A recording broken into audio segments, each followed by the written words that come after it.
Bonjour et bienvenue dans les dessous du troll. Je m'appelle Vincent et je suis accompagné d'une équipe d'enfer, à savoir avec Coralie. Wouh, salut. Jocelyn. Salut. Et Aurélien. Salut. Voilà. Donc aujourd'hui, au sommaire, Jocelyn va nous faire pour le podcast numéro 63. Merci Coralie de m'avoir rappelé. Discrètement sur la vidéo. On est filmé maintenant, c'est flag ce genre de conneries. Mais non, on voit pas. D'accord. Donc Jocelyn va nous faire une petite critique sur What the fuck. What the fuck. Voilà, donc au moins c'est... si vous n'avez pas compris le jeu de mots sur le titre, bah maintenant c'est fait. Coralie nous fera Andorre. Et Aurélien nous continuera la critique ou l'exploration de Game of Thrones, le jeu de rôle. Ouais, tout à fait. Voilà, il y a beaucoup de choses à dire. Oh oui. Bien sûr, on remercie nos partenaires, à savoir Badkick, Xclix. Merci d'avoir... Pourtant, c'est pas toi le dyslexique dans la... Si. On a deux dyslexiques et un ancien dyslexique dans l'équipe. Ah mince. On a vraiment choisi la team parfaite pour faire du podcast, quoi. Mais fallait pas que tout le monde sache. Bon, et enfin, carte chance. Oui. Aussi. Coucou. Et on est diffusé sur notre site internet, à savoir les dessous du Les dessous du col. Le retour dyslexique. Alors, les dessous du troll.fr. Facebook. Donc, Facebook, Twitter, on peut nous voir. Lien vers les vidéos, généralement. Et on est toujours diffusé sur Pod Radio. Ouais, salut Voilà. les copains. Voilà. Et donc, on va commencer par la première critique. C'est moi, c'est ça? Oui, c'est toi. Oui. Ok, donc c'est sur What the Fake, un petit jeu qu'on a récupéré à l'occasion de Paris et Ludique. C'était dans leur fameuse offre, le bundle pour 5€ vous avez la place ou pour 10€ vous avez la place plus un petit jeu. Ouais, je c'est m'abuse cool sur comme bundle. les chiffres. Voilà, donc c'est un petit jeu qui vaut une dizaine d'euros, 13 exactement, d'après les revendeurs spécialisés de l'interwebs.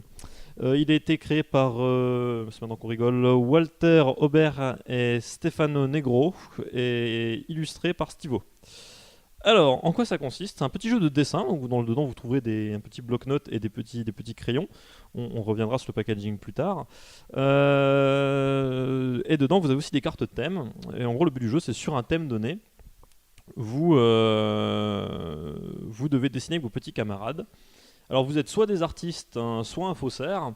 Alors les artistes, leur but c'est d'être original, tu vois, c'est l'art, c'est l'originalité, ça se vend pas C'est la évidemment. quintessence de... C'est ça, oui, bon bref. Voilà. Donc si vous êtes un artiste, vous devez être absolument original, et donc si vous avez un dessin en commun avec votre petit camarade sur le même thème, eh ben, vous ne marquerez pas de points pour ce dessin.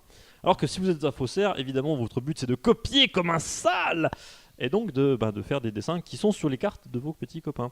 Donc des buts diamétralement opposés, puisqu'évidemment le faussaire, quand il marque un point, il fait perdre un point aux artistes qui ont fait les copies. Enfin, C'est un peu le Silon de ce jeu. Voilà. Quoi.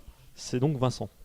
Tout de suite. Oui, c'est tout. Non, alors ce coup-ci, c'est un petit peu différent dans le sens où les cartes tournent. Donc vous ferez autant de manches qu'il y a de joueurs. Chacun jouera le faussaire, ou parfois quand il y a beaucoup de joueurs, il peut y avoir deux faussaires. Chacun jouera le faussaire au moins une fois.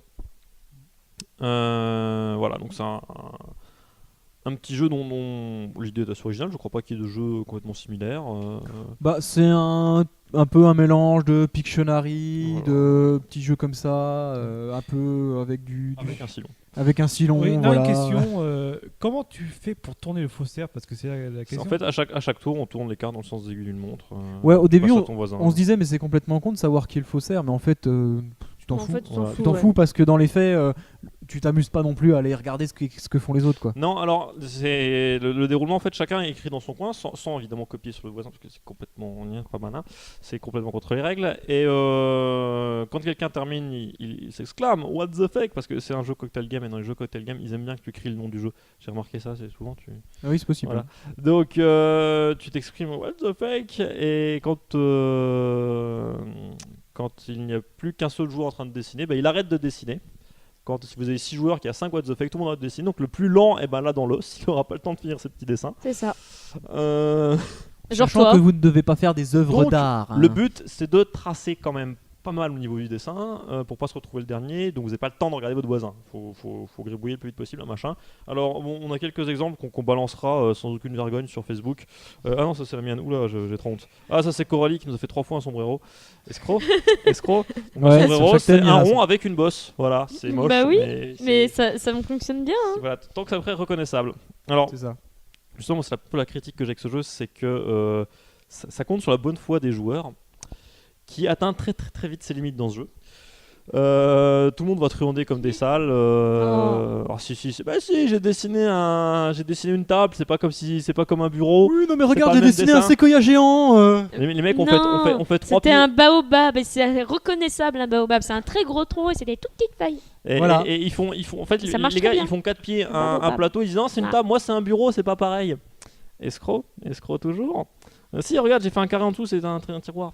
Bref, donc ce genre de. Ça, de c'est pas moi truc, qui l'ai fait, hein, qui, je trouve, C'est Vous toi. voyez vachement bien. casse un petit peu le. Non, moi je trouve que ça fait partie du fun du jeu, Ça quoi. fait- bah, justement, C'est de la mauvaise foi C'est et la partie du fun, voilà. mais tu perds tous tes amis au bout de la première partie. Et comme la partie elle dure. Alors, ils disent 30 minutes sur la boîte de jeu, c'est pas vrai, ça dure beaucoup moins longtemps.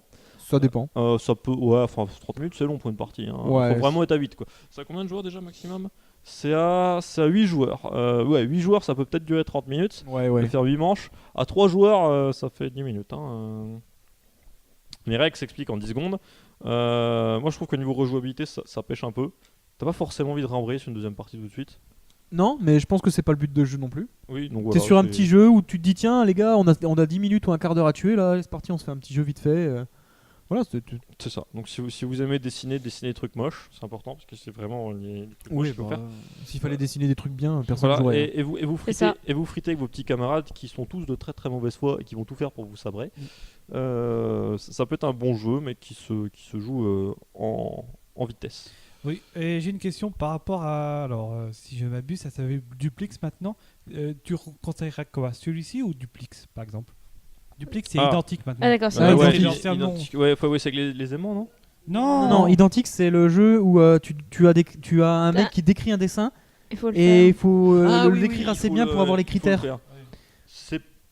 Ça va viser le même public, ça c'est clair. Ouais, Après, c'est pas le même budget par contre. Hein. c'est pas le même budget, certes. La boîte est plus grosse. Duplix va Beaucoup durer plus grosse. un peu plus longtemps, je pense, que ce machin qui va se jouer Ouais. vraiment en 2 secondes. Enfin, il marche pas forcément sur le plate-bande, il vise le même public, mais si on aime ce genre de jeu, c'est bien d'avoir les deux en fait. Ouais, je pense, ouais. Selon si on veut jouer longtemps ou si on veut jouer en 2-2 rapidement. Puis, Identique est un petit peu plus stratégique, tu réfléchis un peu plus à dire attends là il est en train de m'expliquer ça donc je sais que je connais un peu le jeu donc que ça peut être tel critère donc je vais aller dessiner ça. C'est un Et il faut peu connaître, plus- dans ce jeu, il faut connaître un petit peu les gens avec qui on joue. Puisque le but du jeu c'est de pas faire les mêmes qu'eux, donc si vous les connaissez pas, ça va être difficile d'imaginer ce qu'ils vont dessiner. C'est vrai. Donc si vous jouez avec des parfaits random dans la rue, Bah, après ça tu va peux peut-être voilà, vous allez Ah. dessiner vos trucs sans réfléchir. Après, t'as le risque Là, il y a de. zéro Tout le monde se stratégie. dit bon, alors le premier truc auquel je pense, donc je vais pas le dessiner parce que tout le monde y a pensé, donc je vais dessiner un truc un peu plus tordu. Et en fait, tout le monde va penser à un truc tordu, donc personne va dessiner le truc évident. Enfin, C'est ça, il y a- genre, voilà. Il y a un jeu sur les là-dessus, trucs, quoi. Mais ça, on du avait coup, le si- thème avec des roues et personne n'avait fait une voiture, quoi. Enfin, un truc comme ça. Oui, voilà. Enfin, c'est après il y a tout un jeu là-dessus, un peu. Du coup, vaut mieux quand même connaître les gens, quoi. Savoir si on dessine un truc évident, pas évident, si on a une Ouais. imagination ou pas. Parce Je que sais sinon on peut jouer avec des randoms, mais ce sera pas stratégique du tout. Oui, après, je pense que faut pas trop se prendre la tête non plus. Voilà. J'ai quand même un petit coup de gueule à pousser au niveau du packaging, puisque il est fait un peu à l'arrache. Moi, il me manque des stylos. C'est censé fournir 6 stylos. Ça s'est fini en raid Ikea pour en choper d'autres. Les Ouais. petits crayons en bois. Ils ont pile la bonne taille en Voilà, ils ont. Ouais, c'est ça. En fait, je pense que c'est le même En fait, ça fabricant. devait être des crayons qui à l'origine, ils les ont juste repeints. Ils les ont pas en rouge. C'est ça. Je suis sûr si on gratte le rouge, on voit la On marque voit le mot Ikea. Ikea. je testerai chez moi. Non, c'est un peu. Bon, bref. Voilà, c'est un peu le même genre de crayon si vous voulez voir. Ils se sont pas foulés. Voilà, c'est 3 feuilles, 6 crayons, plus pas mal de cartes thèmes. Là où il y a le plus de recherche, je pense, c'est au niveau des thèmes. Ouais. Il y en a plein. Il y en a plein. Vous avez T'en as vous 6 avez par des lieux, carte. Voilà, il y en a donc, 6 par carte. Les cartes sont un peu thématiques. Là, je vois celle-là, elle est sur des lieux. Donc, c'est entre le cirque, à l'église, au théâtre, à l'hôpital, au labo, la prison. Des trucs sympas. Il y en a d'autres, bon, moi c'est plus n'importe quoi. Les hommes aiment ça, pour être la plus belle, ustensile de cuisine dans un sac à main. Ce que les femmes regardent chez un homme pour le chevalier. Bref, ça va être sexiste cette carte. Ouais, j'ai l'impression que ça s'est orienté. D'ailleurs, oui, du coup, vous avez aussi vous foutre sur la gueule avec vos camarades. C'est là-dessus que vous allez vraiment jouer la mauvaise foi. Genre, mais tu te fous de moi. C'est pas dans le thème là.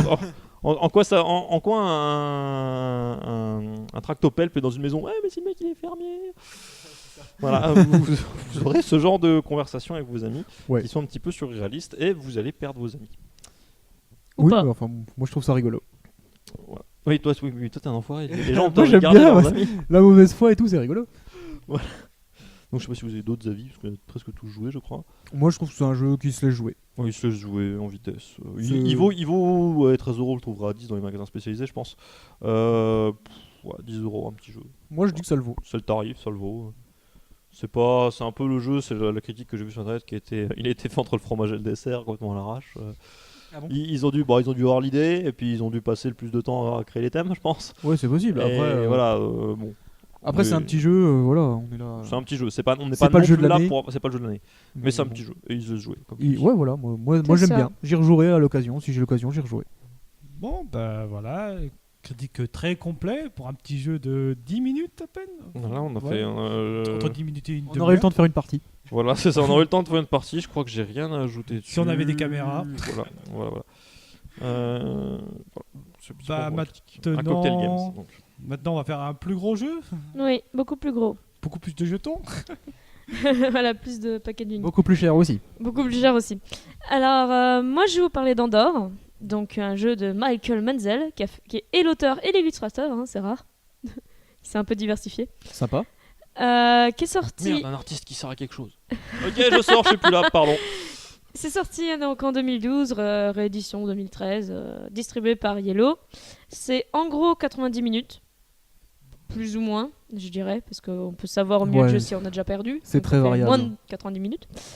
C'est enfin, vous pouvez jouer de 2 à 4 joueurs, c'est environ 45 €.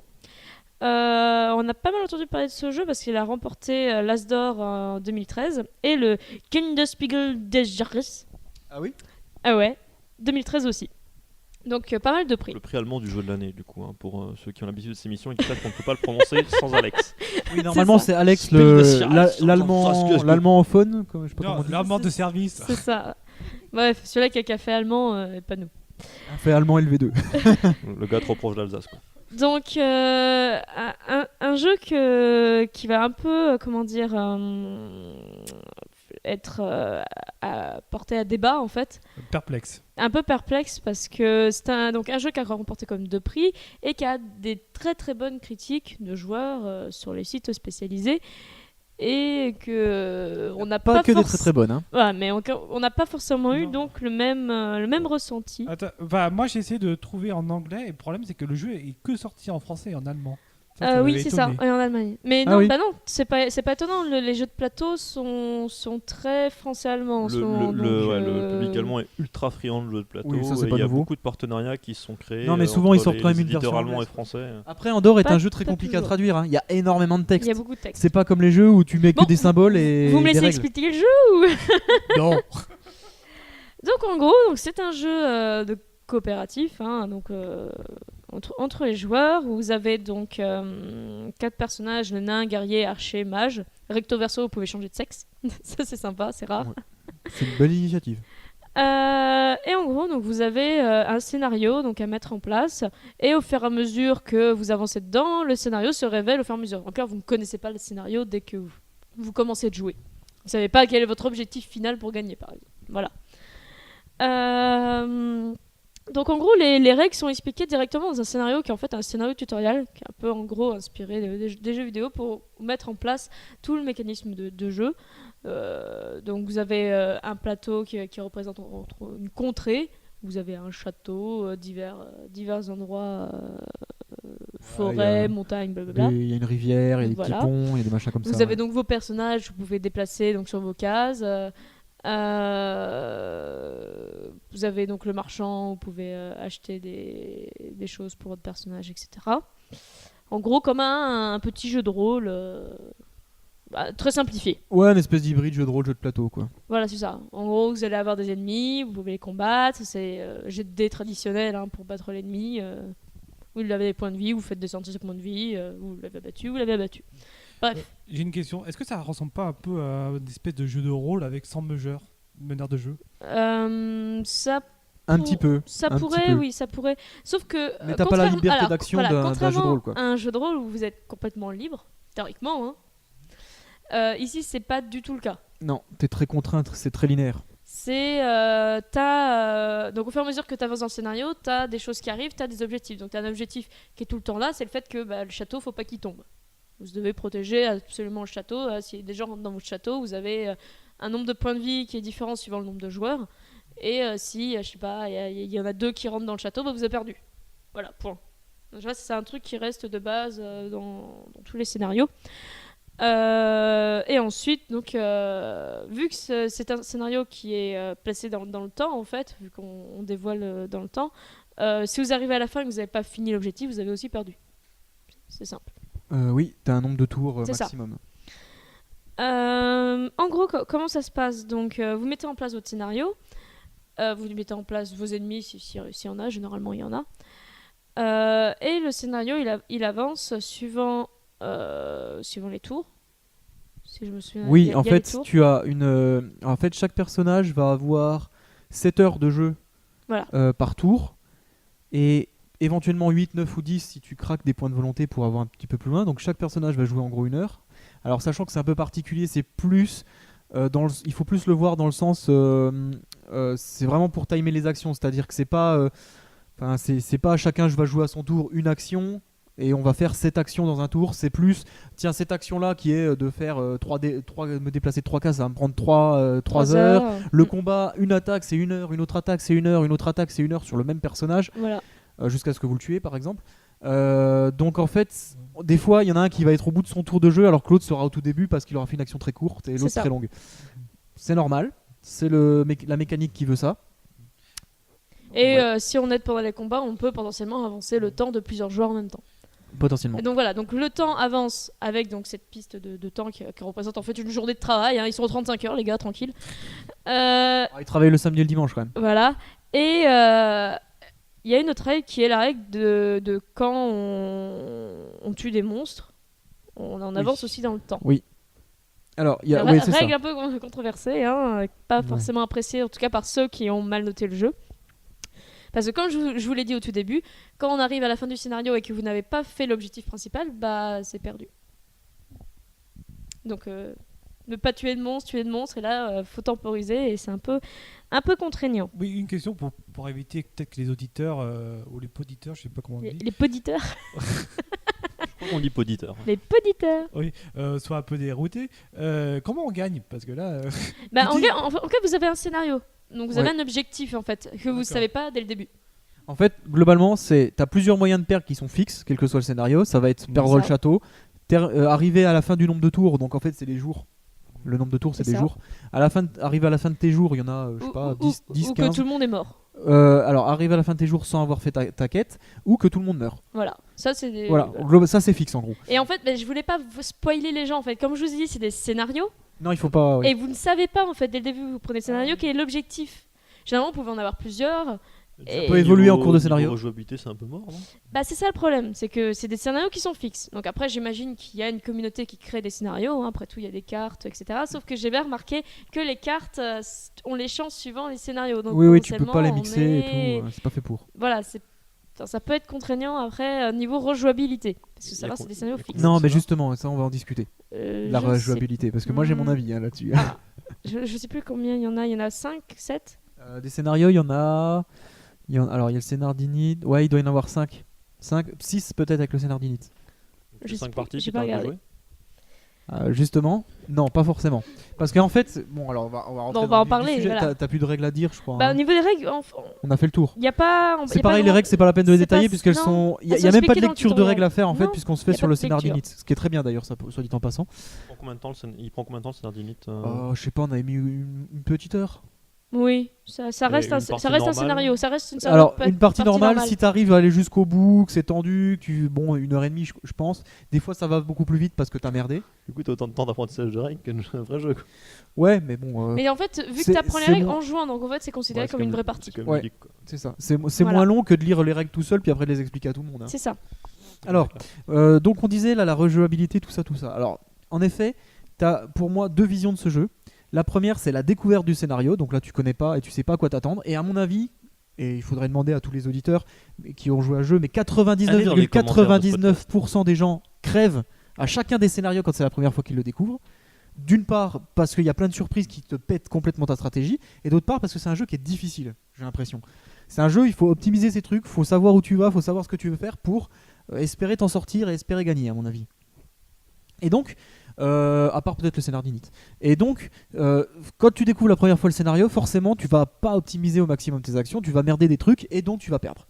Ce qui fait que tu as une rejouabilité dans le sens, je vais rejouer une deuxième fois la partie pour aller gagner le scénario et pour essayer de m'améliorer, d'optimiser et qui devient très calculatoire finalement. En gros, tu joues tous les scénars 2 fois.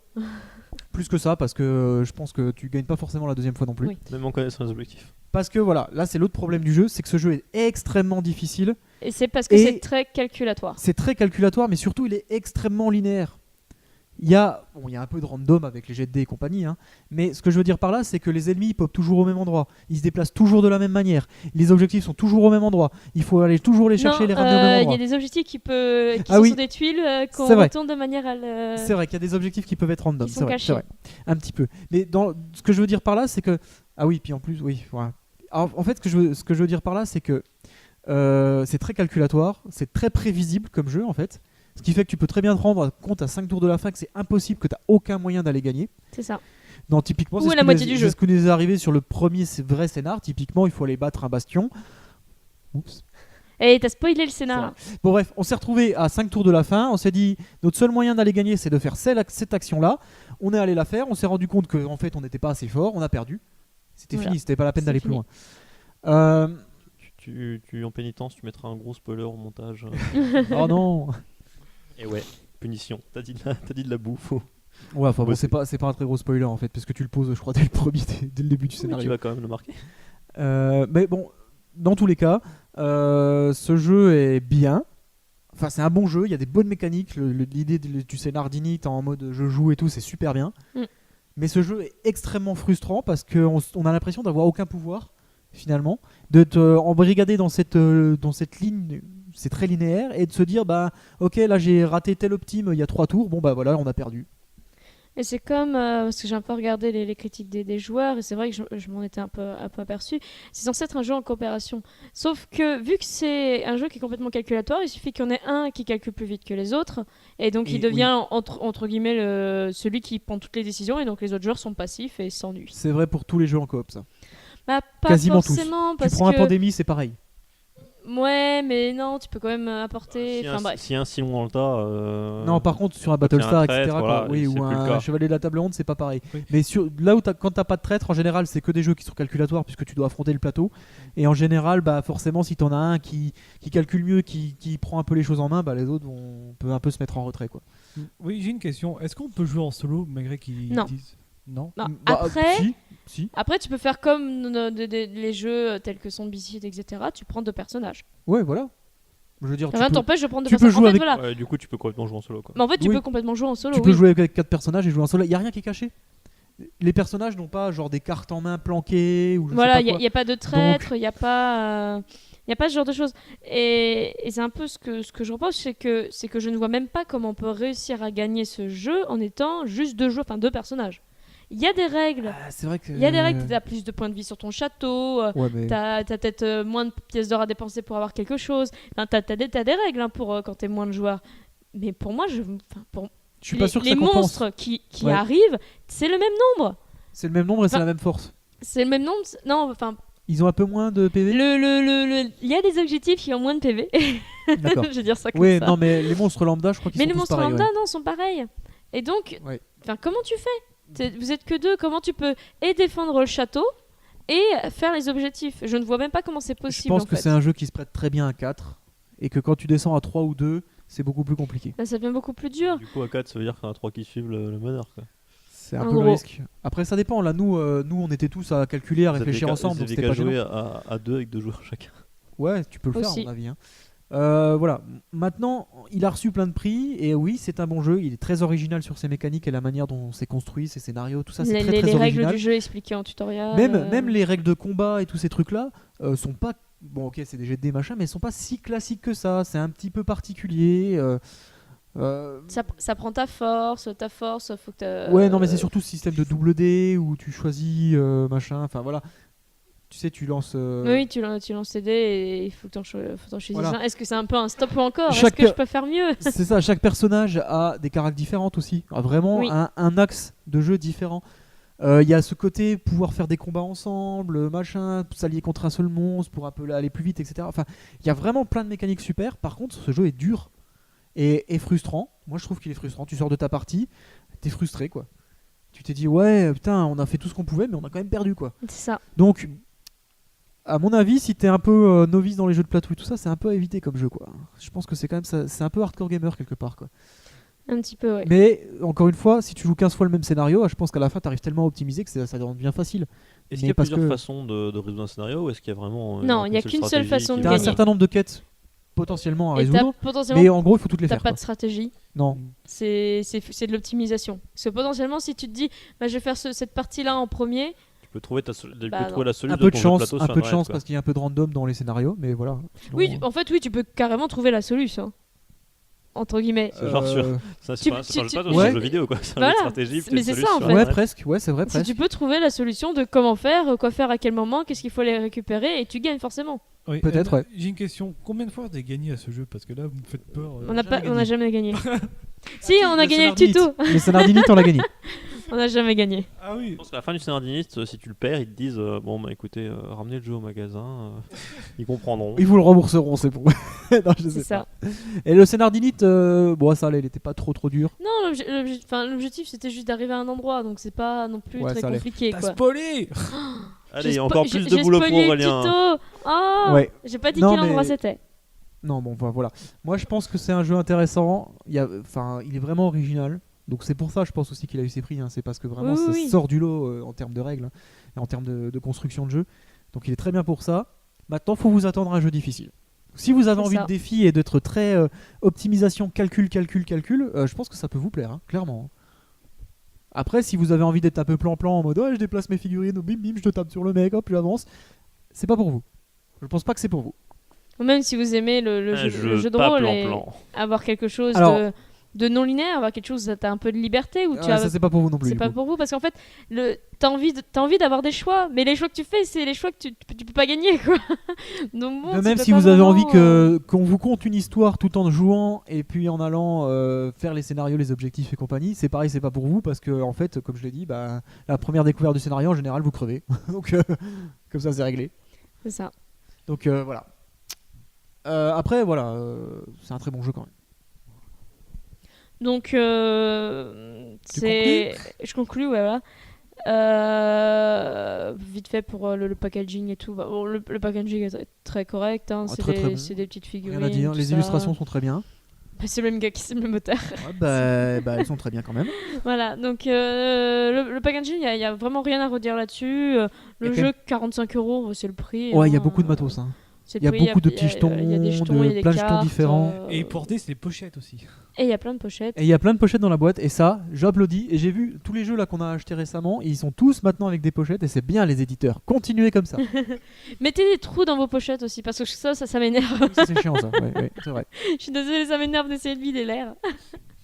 Donc voilà, donc conseillé, mais pour public averti. Donc si vous voulez faire quelque chose d'un peu tranquille, etc. C'est pas vraiment, voilà, vous voulez faire quelque chose de logique, quelque chose de calculatoire, c'est pour vous. Sinon, passez votre chemin, ça sert à rien de dépenser de l'argent. Quoi. Voilà. Voilà. Bien. Bah, c'est parti maintenant pour le dossier Game of Thrones. Of C'est Thrones. parti. Game Le of Thrones. retour. Ah, numéro 2 là, numéro 2. Alors c'est comme en fait cette critique c'est comme les livres Game of Thrones, il va y en avoir 15. Oui, une question, tu vas faire quoi alors Et elles pour sortent cette- tous les ans.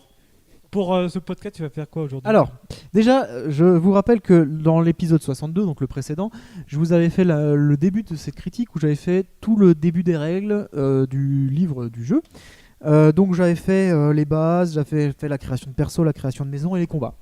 Donc là, aujourd'hui, je vais continuer ces règles. Je vais vous parler du combat de masse, je vais vous parler de l'intrigue, et puis je vais conclure sur mon avis sur les règles du jeu. On va dire la partie théorique, hein, c'est-à-dire que je sépare bien parce que je vais faire un autre épisode où on parlera de la mise en pratique. Le dossier numéro 3, c'est ça? Non, ça sera le 4e ou le 5e. Le 4. Et là, je vais aussi... aussi gagner de mettre le montage des précédemment. Ouais, je vais faire des previews aussi, c'est ça. Je vais aussi vous parler donc, de tout ce que je pense, des plus, des moins, et de mon avis sur un peu le livre et le packaging aussi. Et puis, après, on verra dans le 64, il y aura une suite sur d'autres choses, et puis le 65, d'autres choses. Enfin, Et après encore d'autres choses et d'autres choses. ça va être Voilà, long. du coup, là, on j'avais est bien. prévenu. Là, on paniquait de pas avoir assez de critiques. Finalement, on est bien. Il a trouvé un jeu de rôle. Il va nous mettre 12 ans à nous l'expliquer. Ah bah j'avais Ça fait prévenu. 20 ça. minutes par épisode pendant 12 ans. Très bien. Et après, à faire l'analyse psychologique du jeu. Non, philosophique. Philosophique Ah, du ouais, jeu. on pourrait. Si ça se trouve, ce sera le fil rouge. Alors, Non. Non, mais si ça se trouve, ce sera le fil rouge de la saison 3. Hein. C'est ça, ouais, pendant toute la saison. ah On non, a la peut-être saison pas non 4 par plus, ça contre. serait un peu long. Ça serait un peu long. Oui, j'ai loupé une Tu saison. pars en fait. déjà sur. Oui, c'est pour ça. Il y avait une sur saison 0 combien en déjà plus. Parlez pas 4 ou tous en 5. même temps quand 4 même. ou 5, Non, ça fait bien la chut. moitié de la saison en fait. Donc voilà, donc ça c'est le livre, hein, je le montre à la caméra, parce que la dernière fois j'avais oublié de le prendre avec moi. Voilà. Donc aujourd'hui on renchaîne sur la suite des règles. Alors déjà je vais vous parler de l'intrigue. Game of Thrones vous connaissez, plus ou moins Ou je pas. suppose. En tout cas si vous connaissez pas, vous savez pas du coup, que c'est un univers où il y a énormément de jeux politiques, de magouilles, de traîtrise. du prix, de traîtrise et de petites choses comme ça. Et de forcément- sexe. Ouais d'accord, mais là je parle de l'intrigue. Je pense pas qu'ils aient mis de sexe dans le Non. bouquin. Ah bah voilà. Alors Vas-y, fais ta critique, je regarde. Non, je vais avoir besoin du livre. Donc, il y a forcément des règles qui sont liées à toute cette gestion de ce qu'ils appellent l'intrigue, d'arriver à ses fins, mais politiquement, on va dire, par le blabla, quoi. Alors, Pas de ils ont roi. mis en place des règles un peu similaires finalement à des règles de combat, sauf que cette fois-ci, c'est du combat oral finalement. Donc, il y a... C'est sale. Ah, bravo. Donc, il y a... Elle est restée bloquée sur le sexe de tout à l'heure. donc. Ouais, c'est ça. Donc, T'aurais les pu règles dire, d'intrigue, il y a 3 catégories d'intrigue principales. Il y a l'intrigue basique, l'intrigue simple, qui consiste simplement, je sais pas, vous allez marchander une arme avec un marchand un peu... vous pouvez marchander facilement, bon bah voilà, c'est une intrigue simple. Ça va se résoudre comment? Ça va se résoudre avec un simple jet de dés d'opposition pour savoir si tu arrives à faire ton marchandage ou pas, quoi, par exemple. Ensuite, vous avez les intrigues standards. Cette fois-ci, c'est plusieurs passes d'intrigues où voilà, c'est vas-y, fais-moi, fais ci, fais ça, blablabla. Oh, l'autre il répond, on fait un petit jet, on recommence, et puis on essaye d'arriver à l'objectif qu'on s'est fixé, aussi bien son personnage que l'adversaire, bien évidemment, et qui peut bien sûr inclure aussi plusieurs personnages. On n'est pas obligé de faire un contre un, quoi, dans cette intrigue. Et puis ensuite, on a des intrigues complexes qui sont en fait une succession d'intrigues standards. Donc c'est plein d'escarmouches, on pourrait dire, en combat. Finalement, c'est une bataille qui se compose de plein d'escarmouches. Voilà, c'est ça. Et qui donc peut s'étaler sur le temps, sur la durée. Ça peut durer plusieurs mois. On y revient, on va faire autre chose, on revient à l'intrigue, etc. Voilà, ça c'est la base. Alors l'intrigue, comment ça fonctionne? On a plein de choses à définir avant de lancer son intrigue. La première chose, c'est de définir... donc ça c'est ce qu'ils mettent dans les règles, hein. C'est pas forcément comme ça que le fera le maître du jeu, mais c'est ce qu'ils mettent dans les règles, c'est de définir le lieu et les protagonistes de l'intrigue. Bon bah voilà, on est chez le marchand, le but c'est d'aller, pour toi c'est de négocier le prix de ton arme que tu veux acheter, t'as en face de toi le marchand qui s'appelle machin, et voilà, boum, on pose le cadre de l'intrigue. Ensuite on continue par définir l'humeur des personnages. Enfin l'humeur des personnages avec qui vous discutez vis-à-vis de votre personnage à vous, votre héros, la personne que vous jouez. Donc cette humeur, elle se définit, donc soit elle est neutre, et bon, auquel cas il n'y a aucun modificateur ni dans un sens ni dans l'autre, soit il vous aime pas, il est antipathique, etc., etc. Donc vous allez avoir des malus quand vous avez essayé par exemple de le charmer. Soit il est amical, soit il est amoureux de vous, auquel cas vous avez des bonus, etc. Et ensuite, on passe aux actions d'intrigue. Donc là, il y a 2 grands axes sur lesquels vous pouvez agir. Il y a la duperie et la persuasion. La duperie, c'est vraiment, on essaye de l'arnaquer, quoi. Genre, allez, viens faire la guerre avec moi, et puis si tu le fais, je te donne un château à côté de chez nous. Puis en fait, vous savez pertinemment que vous n'allez pas lui donner son château, quoi. Et que derrière, vous allez le doubler, bim, lui mettre un coup derrière la nuque, et c'est réglé, quoi. Voilà, donc ça c'est plutôt l'axe du prix. Ça peut être le bluff, ça peut être tout ça.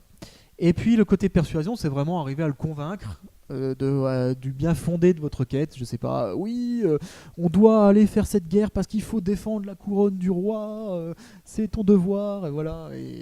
Et là, le gars il dit, ouais, t'as trop raison, tu m'as trop ouvert les yeux, quoi. Voilà. Oui, j'ai une question. C'est bien bonifié cet aspect ou pas Alors, c'est très très codifié. Alors, je vais juste ouvrir. Oh non, ils sont pas fait chier créer la deuxième partie, ça veut bien que les joueurs l'utiliseront jamais. Juste pour ordre de grandeur, je crois qu'il y a 30 pages de règles sur l'intrigue. Un truc comme ça. Ou 20 pages. Ouais, c'est ça, 20 pages. Donc, ce que je voulais regarder, parce qu'il y en a une liste. En tout cas, il y a de beaux dessins. Alors, oui, j'y viendrai après ça. J'ai mon avis là-dessus. Alors, oui, c'est ça. Donc, vous avez ensuite, donc ça, c'est les deux grands axes sur lesquels vous pouvez travailler. Et vous avez ensuite tout un tas d'actions, comme en combat. Je sais pas, quand vous êtes en combat, vous avez, je sais pas, faire du corps à corps, faire une clé de bras, taper à la hache, taper à l'épée, taper à l'arc, machin. Et ben là, c'est pareil, mais avec de la parlotte. Donc, ça va être charmer, ça va être convaincre, intimider, marchander, etc. Mais etc. j'imagine que le roleplay a une influence. J'y viens. C'est bien. Donc ces techniques-là sont appliquées, elles ont leur spécialité et donc s'appliquent suivant vos caractéristiques, vos compétences. C'est très très classique après, hein, c'est du jet de dés très classique. En effet, comme tu le disais, le roleplay a son importance et d'ailleurs je le prouve. Yep. Phase 7. Non, c'est bon. Phase 7, roleplay. Vas-y, essaye de montrer. Bon, on verra pas, mais... Phase 7, roleplay. Il y a une phase spéciale pour le roleplay. Alors en fait, c'est plutôt pas mal d'ailleurs, je trouve ça. C'est très précisé que, en gros, si les joueurs ont pas envie de faire de roleplay parce qu'ils aiment pas ça, parce que ça les saoule, ils le font pas. Et auquel cas, il n'y a pas de malus, il n'y a pas de bonus. Si les joueurs ont envie de faire un joli roleplay et de bien s'amuser, ils ont un petit bonus sur le résultat, s'il est bien fait, évidemment. Ils ont un petit bonus sur le résultat. Ensuite, une fois que tout ça est défini... Attends, Coralie, elle m'a souligné un truc... Tu vas essayer de me le définir, ça s'appelle, il est marqué le JDR-TDF. Jeu de rôle, trône de fer. Ah, c'est comme ça qu'ils abrègent le nom. C'est comme ça qu'ils abrègent le nom du jeu. Donc, une fois que vous avez fait tous défini quelles vont être les actions qui vont se faire, le roleplay, donc fait discuter un peu les joueurs entre eux. C'est important dans une phase d'intrigue quand même de permettre aux joueurs de discuter, enfin sinon c'est pas drôle. Ouais, alors par contre dans une phase d'intrigue, pas dans un podcast. Oui, on va se calmer tout de suite les deux là. Là, par exemple, ils ont l'air vachement de discuter sur l'image qui est avec. Bon, allez, rends-moi ça. Pas possible. Excuse-moi, mais il y a une femme toute nue, hein, donc bon. Bah, c'est Game of Thrones quand même. Alors, il y a. Ensuite, vous allez faire vos tests, vos actions, et puis après, on va résoudre, savoir qui a gagné l'intrigue et qui est arrivé à ce qu'il voulait. Point assez important quand même, c'est quand même pas mal précisé dans le livre de dire que voilà, une fois que le gars a gagné son intrigue via ses jets, etc., ce qui a été promis est fait, quoi. Donc, par exemple, mais attention, ça peut devenir très violent. Si vous faites une intrigue très poussée face à une maison adverse qui veut vous prendre vos terres ou je sais pas quoi, et que vous perdez l'intrigue, et au final vous allez peut-être dire on va capturer votre père de maison, ou on va capturer votre joueur machin, ou on va le buter. Enfin, il peut y avoir des implications et des résultats assez importants sur des intrigues, on va dire complexes. Bien sûr, sur une intrigue simple, faut pas exagérer non plus, mais. J'ai peut-être écouté en diagonale. Bravo. Mais les intrigues, c'est collectif ou ça peut aussi être individuel? Ça dépend. Ça peut être les deux, ça dépend du contexte, ça dépend de ce que vous avez à aller négocier, ça dépend de ce qui se passe. Ça permet de cadrer toutes les règles qui sont politiques. Voilà. Donc toutes les négociations et tout ça. Et j'enchaîne, parce que ça fait longtemps sur l'intrigue. Alors, autre point de règle que j'avais pas eu le temps de parler la dernière fois, qui est vachement cool, c'est le combat de masse. C'est ce qu'ils appellent l'art de la guerre. En gros, on peut tataner des grosses armées contre des grosses armées et on peut gérer les règles. Et il y a tout un tas de règles pour ça. Il y a un peu tout un tas de règles pour tout dans ce bouquin, hein, mais il y a aussi tout un tas de règles pour ça. Alors, je vais faire simple parce que c'est complexe, donc sinon je vais passer la nuit. Donc, l'idée c'est que vous avez votre armée composée d'unités, des unités c'est une centaine d'hommes, quelque chose comme ça, enfin ça dépend du type d'unité. Il y a tout un tas de types d'unités, des archers, des infanteries, des cavaliers, des ingénieurs qui vont permettre de construire des trucs, des machins, des trucs, des bidules, il y en a plein.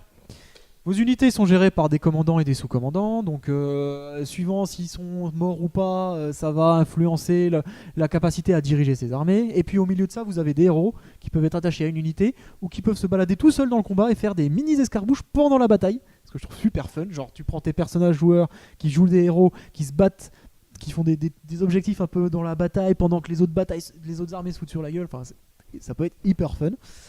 Et donc dans l'idée... Et là, c'est peut-être un peu le point négatif, je sais pas, enfin après ça va voir. Mais quand vous passez en mode bataille d'armée, vous êtes quasiment, enfin c'est obligatoire de passer avec une feuille, un écran, un tableau, un plateau, quelque chose, pour représenter le champ de bataille et le positionnement de ces unités. Et parce qu'après, vous allez devoir gérer ça quasiment comme un wargame ou comme un mémoire 44 peut-être. Voilà, un truc D'accord. genre avec des petites cases, des unités, puis on les avance. Alors, on va dire, elle, je l'avance là, et je l'avance là, et je l'avance là. Elle, je vais le faire attaquer, machin. Donc on est obligé de représenter ça visuellement. Je pense que sans le représenter visuellement, ça doit être un enfer à gérer. Oui, j'ai D'ailleurs, une il le question- conseille très très fortement. Hein. J'ai une question, c'est qui va imposer la quantité, l'unité Alors, le champ de bataille, il peut être soit défini par le MJ parce qu'à un moment, deux armées se rencontrent et boum, c'est fight, donc là c'est le MJ qui décrit. Soit c'est toi ou ton adversaire avec ses mouvements, ses déplacements de troupes stratégiques ont permis d'amener sur ce champ de bataille-là qui t'avantage ou te désavantage pour faire le combat. Les unités sont définies par les unités que tes personnages ont réussi à rallier sous ta bannière, donc ça peut être tes unités de ta maison, parce que ta maison possède une armée, plus ou moins grosse suivant l'influence militaire de ta maison. Mais tu peux aussi rallier des maisons alliées parce que tu as fait de l'intrigue avant et puis tu as réussi à leur dire venez vous battre avec nous par exemple. Et ensuite, tout ça, tu arrives sur le champ de bataille, tu places tes unités, le défenseur place ses unités, etc. Il y a des règles pour ça. Et puis après, c'est parti, quoi. On engage, on fight. Alors là, il y a tout un tas de trucs sur des positionnements militaires, quoi. C'est genre, on va faire des charges, on va faire des replis, on va faire des positions comme ça, machin, pour aller attaquer d'une manière très, très, très évoluée à ce niveau-là. Attends, c'est beau comment tu fais tes gestes. Ouais, c'est pour ça, faut regarder la vidéo, c'est mieux. On va mettre des drapeaux et puis on va l'envoyer sur un champ de bataille. C'est ça, oui, c'est un peu ce qui se passe, je pense, quand tu gères la bataille. D'ailleurs, il y a des règles basiques et des règles avancées. Hein.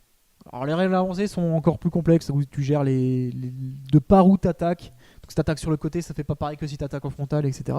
Et t'as des aides pour le meneur pour qu'il puisse Oui. faire une bonne armée Oui, alors on y viendra aussi après. C'est dans la suite du bouquin.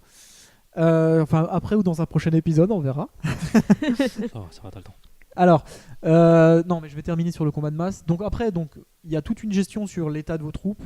Ils ont un état de déroute, ils ont un état de ce genre de choses pour savoir s'ils s'enfuient parce qu'ils ont pris trop de dégâts, etc. Donc il y a toute une gestion là-dessus qui est vraiment bien faite. Et puis derrière, après, il y a la résolution de la bataille. Donc forcément, quand vous gagnez une bataille, quand une grosse maison, etc., si vous étiez fortement désavantagé et que vous la gagnez, vous gagnez masse gloire et tout. Vous pouvez piquer la bannière de la maison adverse. Donc là, du coup, c'est la classe parce que tu te la pètes, quoi.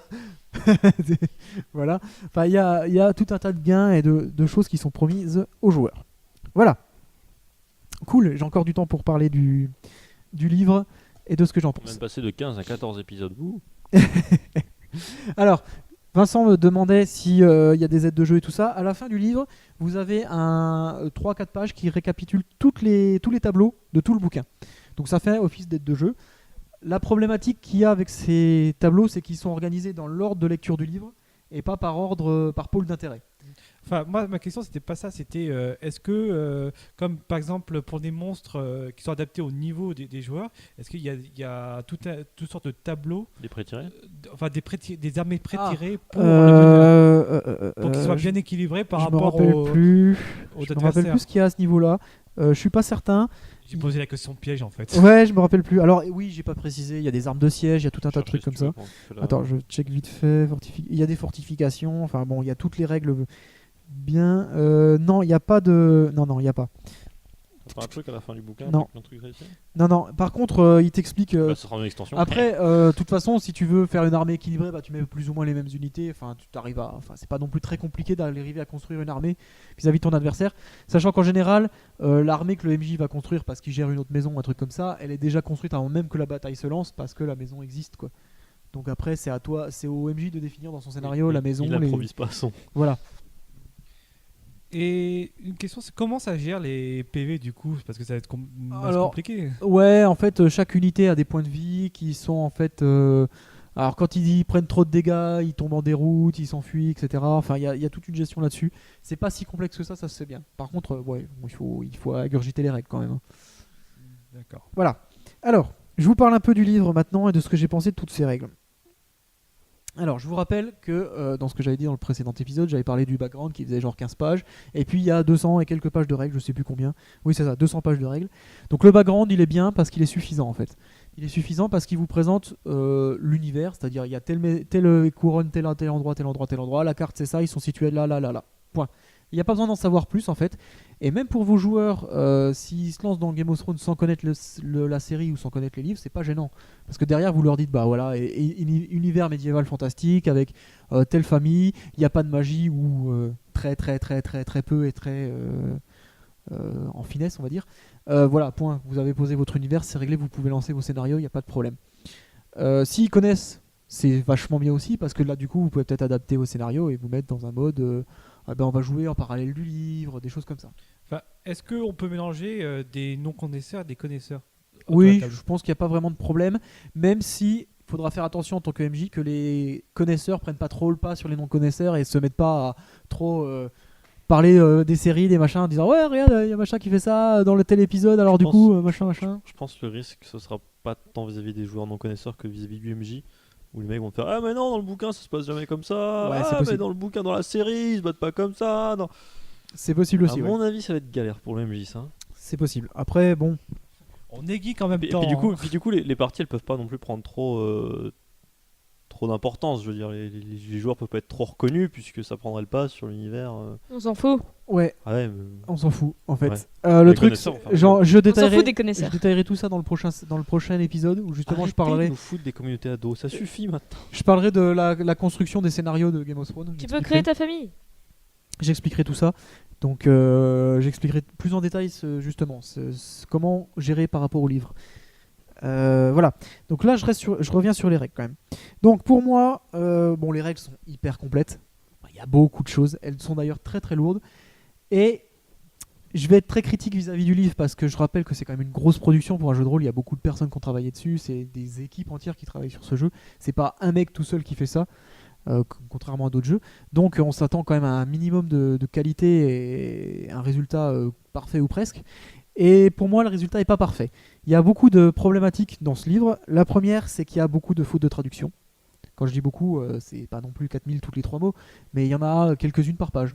Tu peux dire à nos auditeurs c'est quelle édition que tu as toi? Alors oui, j'avais précisé dans le premier, c'est l'édition des Trônes. Donc c'est le jeu de Trône de Fer, l'édition des Trônes. Le combienième? C'est la deuxième édition. D'accord. La première est exactement la même, sauf qu'ils l'ont repackagé différemment, c'est tout.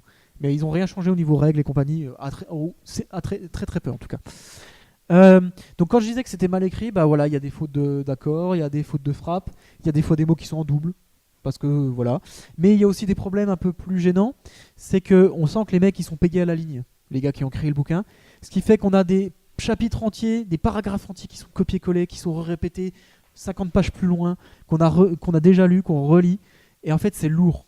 C'est lourd à lire parce que du coup, s'il y a beaucoup de blabla et peu de choses efficaces. Enfin, c'est pas vrai parce qu'il y a énormément de règles, il y a beaucoup de choses efficaces, mais on aurait pu réduire peut-être d'un tiers la quantité du livre et avoir la même chose. Et enfin, il y a un autre problème, c'est qu'ils font des copier-coller des fois et qu'ils se trompent dans leur copier-coller, quoi. Donc genre ils ont copié-collé un exemple, il y avait un exemple qui était bon, ils copie-collent 10 pages plus loin, on voit bien que c'est un copier-coller, c'est exactement les mêmes trucs, sauf qu'ils ont oublié de changer les valeurs. Donc ils ont changé, par exemple c'était sur une autre caractéristique, donc ils ont changé le nom de la carac, mais ils n'ont pas changé les valeurs, ce qui fait que le compte il marche pas. Des trucs comme ça quoi. Ah oui d'accord. Ça c'est un petit peu gênant. Pour moi c'est vraiment c'est presque pas normal vis-à-vis d'une édition et d'une équipe aussi conséquente qui a travaillé dessus. Quand vous regardez la liste des crédits, elle est monstrueuse. Surtout qu'en plus, il y a 4 traducteurs et il y a 2 relecteurs qui sont différents des traducteurs. Ouais. Et on a quand même affaire à le gars qui gère ça, c'est Robert Schmelb. Il y a plein de consonnes dans son nom. Enfin, c'est quand même le gars qui s'occupe de DD5, quoi. Ah oui. C'est pas un débutant, enfin, qui est le gestionnaire de l'équipe, hein. Mais voilà, donc il y a quand même voilà, c'est un peu dommage. Par contre, Après, ça c'est peut-être juste propre à l'édition française. Oui, c'est possible. Et voilà, du coup, Alors non, le blabla. L'ami Robert, lui, il a fait la version originale. Oui, c'est vrai. Oui, ça c'est vrai. Les fautes et tout ça, c'est très probablement propre à l'édition française. Par C'est contre, le une édition blabla Edge. et le fait de sentir qu'ils sont payés à la ligne, les mecs, ça c'est pas propre à l'édition française et ça c'est un peu dommage. D'ailleurs, bon, on en reparlera quand je parlerai des campagnes et tout ça. Dans les campagnes, ça se sent mais à mort qu'ils sont payés à la ligne, quoi. Putain, c'est long. Voilà. Bon, voilà. Sinon. Les points positifs, parce qu'il y en a plein quand même. Donc les règles sont très complètes, on peut vraiment s'éclater. Enfin, c'est des règles qui sont bien faites parce qu'elles ont l'air de couvrir beaucoup de possibilités sans être trop spécifiques. C'est-à-dire qu'il n'y a pas plein de dans ce cas-là vous faites ça, dans ce cas-là vous faites ça, dans ce cas-là vous faites ça. Donc ça c'est plutôt bien écrit, c'est plutôt agréable. Par contre, ce que je reproche encore au livre, mais ça c'est, je pense, enfin ils pouvaient pas faire mieux en fait. C'est plus un problème comme ça. C'est qu'ils n'avaient pas le choix, c'est que du coup vous avez des renvois en permanence sur d'autres chapitres, d'autres trucs. Donc en fait, si vous voulez lire correctement ce livre, il faut lire une fois les règles, en mode roman, quoi. On lit. Et après, il faut reprendre le livre du début, et à chaque renvoi, aller voir et se dire, ah oui, en effet, donc ça fait le lien avec ce truc-là, ça fait le lien avec ce truc-là. Parce que les règles sont... Il y a des endroits, des références cycliques, quoi. La règle A appelle la règle B, qui appelle la règle A. Donc forcément, il faut bien en lire une en premier, quoi. Forcément, il y a un renvoi après. Voilà, mais ça c'est la manière dont est construit le jeu, ils y peuvent pas grand chose. Après, ce que je vais dire aussi, c'est que quoique non, j'en parlerai avec la campagne et tout, ça c'est plus un problème lié au scénario. Sinon, le packaging, bah oui, nickel. Oh là là, parfait. On attend. Le packaging, alors le livre est super beau. C'est un livre en couverture dure, c'est très bien, qui fait 400 et des brouettes ou 300 et des brouettes de pages. Donc c'est long. Et c'est bien, il y en a pour son argent, ça coûte une quarantaine d'euros, je crois, j'avais dit. 45, 85. 50. Ouais, ça dépend, entre 40 et 50, ça Non, dépend. c'est marqué sur le livre. Moi je l'ai eu à 40, je crois, mais bon. Il est à 50. Il a 49,95, c'est Ah, imprimé en pardon. dur sur couverture. Ouais, mais moi je crois que je l'ai eu à 40 au final parce En que France, on est obligé de faire ça. parce que j'ai eu des promos. Mais voilà, bon, vous pouvez, il y a moyen de le choper à 40, entre 40 et 50, quoi. Donc le livre est très très bien. Toutes les pages sont en couleur, sont en espèce de papier glacé, là, comme on fait beaucoup pour les jeux de rôle, ça c'est vraiment bien. Et il est pas mal illustré. Maintenant, moi personnellement, il y a beaucoup d'illustrations, enfin beaucoup, il y a pas mal d'illustrations dans le livre, mais je les trouve pas exceptionnelles.